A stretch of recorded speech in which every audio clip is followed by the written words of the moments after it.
Alright guys, so you've probably seen lots of videos here on YouTube about how to get the club shallow early in the downswing. Lots of ways to get the job done and lots of reasons why we want to do it too. But today I'm going to give you my top tip to help you get the club shallow early in the downswing and flush it as you come into impact. Let's get into it. Alright, welcome back to the channel guys. My name's Danny Malcolm. Thank you so much for joining me in today's video. Today I'm going to talk about how to shallow the club early in the downswing. Now, I don't just want to give you some random drills and things like that that could help. There's lots of great information out there. But I want to give you some more factual information. I want to share some videos of some top tour players of how they do it and what they need to do before that move early in the downswing to help them get there. So let's get straight into it. Now, shallowing the club has lots of benefits, as you probably know. So from here, shallowing the club is getting the club to shallow early in that downswing.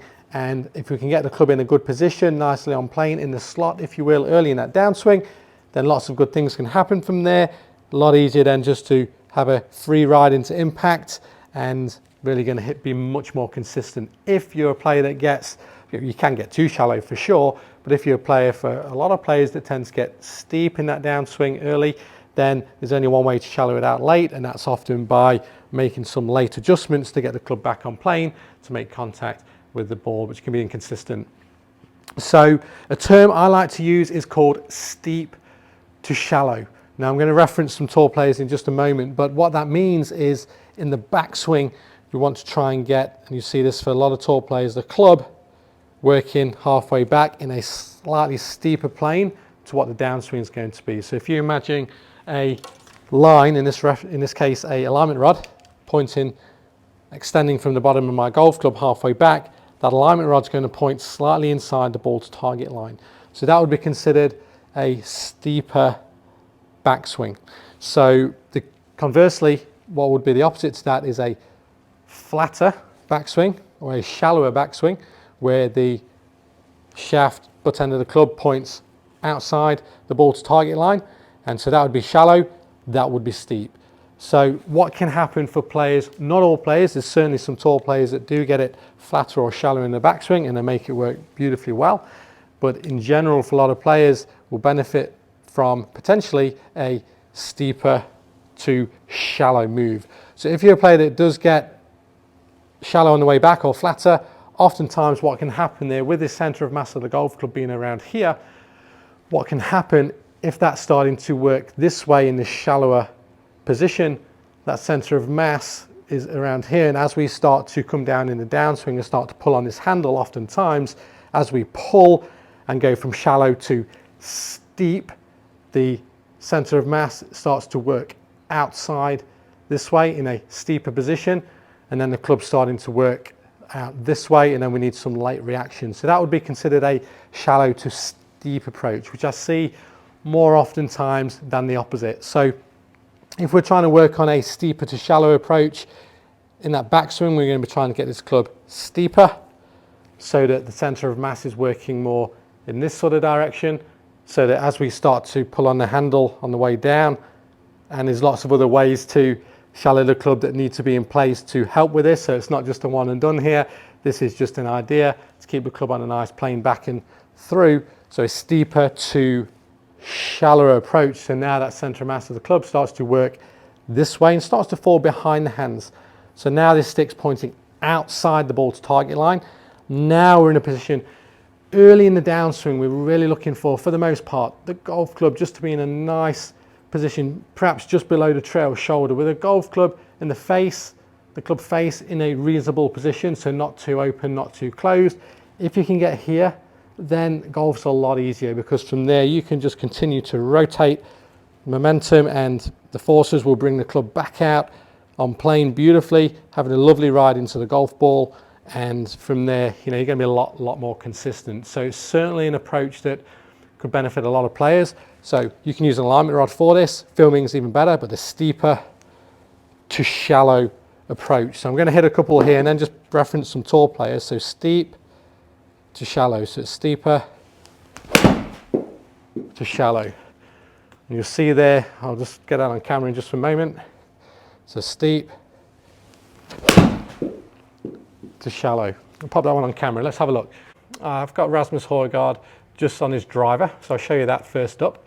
And we'll show you what we mean first by steeper to shallow. So let's just zoom in here so you can see a little bit better. Okay, so if I just reference a couple of lines here, just to help us see this better. So we'll see on the left from my swing, so the club is in a steeper position. So you can see it's running through the elbow plane there.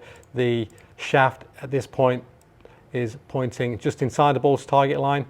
And so let's reference a few tour players. Let's see. So you can see here, even with the driver, inside the ball's target line. And on the downswing, it will go to a shallower position. So now it's gone from steep to, you got it, shallow. We'll just reference that in blue. So you can see the different pitches of those shafts for myself as well. Not that I'm quite at the level of these guys, but certainly I've got that steeper to shallow approach going. So now let's find some other players. We'll just get some random ones here. Let's go, let's put Cameron Champ on. This is a good video here. We'll reference the lines once again, just so we can see. And you'll see as we go back here again, a steeper position. I'd like to say pretty similar to mine there, but a steeper to, you got it, a shallower position. So you can see the pitch of that shaft now as we work it down is shallower compared to the backswing. We'll throw out some more there. Let's put young Charlie Hoffman on here, great player. Let's pop him on. So we'll do the same again. And you start to see a pattern, guys. Yes, there is absolutely tour players that don't do this, but for the most part, they are doing this. So you might get a Phil Mickelson or somebody that's a little bit steeper on the way down, but again, these guys are absolute athletes in what they do, so skilled as well, and can repeat those moves. Again, steep to, you got it, shallow. So it's not these crazy big shallowing moves that you often see players trying to create. It's just subtle, but it's steep to shallow, nothing crazy. Let's find some other players. Who we got on here? Let's have a look. Let's have a look here. Let's put on, got young Rory. Let's got his driver swing on there. Patrick Cantley, let's pop him on there.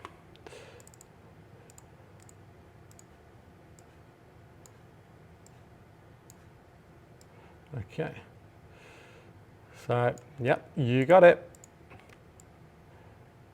What do we say? Steep to, let's do one extending all the way through. Steep to shallow, steep to shallow. And again, it's not crazy amounts. So you see, oftentimes the players seeing this, some great drills and ideas that we see on the internet, but oftentimes just really going crazy with some of these fields, when in reality, all we're looking for is steep to shallow, steep to shallow, steep to shallow. Absolutely, if you're a player that's getting a long way steep on a downswing, you may need to feel some of this, exaggerations for sure, I get that. I'm an advocate of that where it's needed, but in general, that's what's actually happening. So just understanding that I think is great, and you see on the way back again, by getting it in this steeper position, as awkward as that feels for a lot of players, it gives you the ability to let the club lay down a little bit, and the momentum will take it this way. And then you'll get that free ride and that momentum into impact. If we start to work this way, I'll do the opposite, just for so you can see it. So if we just hit a shot here and go from shallow to what will naturally be steep, is this. So shallow to steep. So the flow of the club's very different. Actually sent me a little bit off balance there, interestingly. So if we reference this with a couple of lines now, you start to see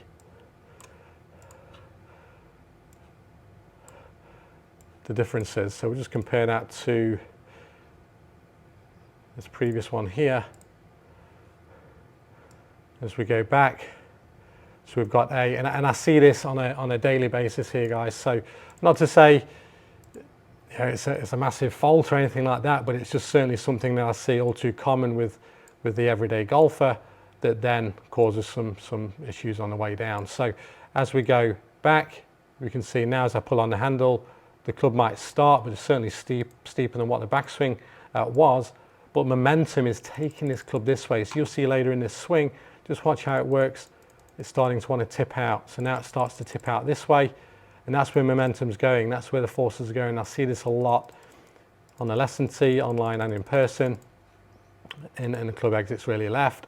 So guys, I think that's an important piece. If you're struggling to shallow the golf club, let's look at what's preceding that earlier in the swing. Is your club on plane? Are you making it more difficult for yourself to do that? If so, we might want to look at that area of your swing in the backswing, because let's be honest, the backswing is a lot easier to change than the downswing. So this is happening a lot slower. If you think of 3 to 1 as a general rule of thumb, the backswing is 3 units of time relative to 1 unit of time in a downswing. There's more time to effect a change, whereas that moment in time, you know, quarter of a second, not even that on the way down, you're going to do what you're going to do, right? So it's a lot harder to create change in that transition and downswing. So if we can set the club in a way that's going to help that, then why not go for that? Because if we're starting to get here, then we're going to have to do a lot of work to pull and shallow at the same time. There's certainly players, you know, John Rahm's a great example. What an absolute player. And he's more of this idea where you can get it to work down to sort of here.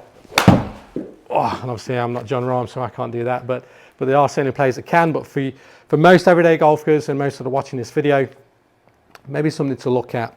See in there, have a look at some swings, you know, online of some tall players, and you'll start to see a pattern for the majority. Guys, I hope that helped. If you'd like any help with your game online, then feel free to click the link above. Be really happy to help support you with some remote coaching and help you with that steep to shallow if that's something that you need. But whatever that is, yeah, feel free to get in touch. If you did enjoy the video, please like and subscribe. Lots more great content to come. Thank you so much for watching, guys. Hope you enjoyed it, and look forward to seeing you in the next video.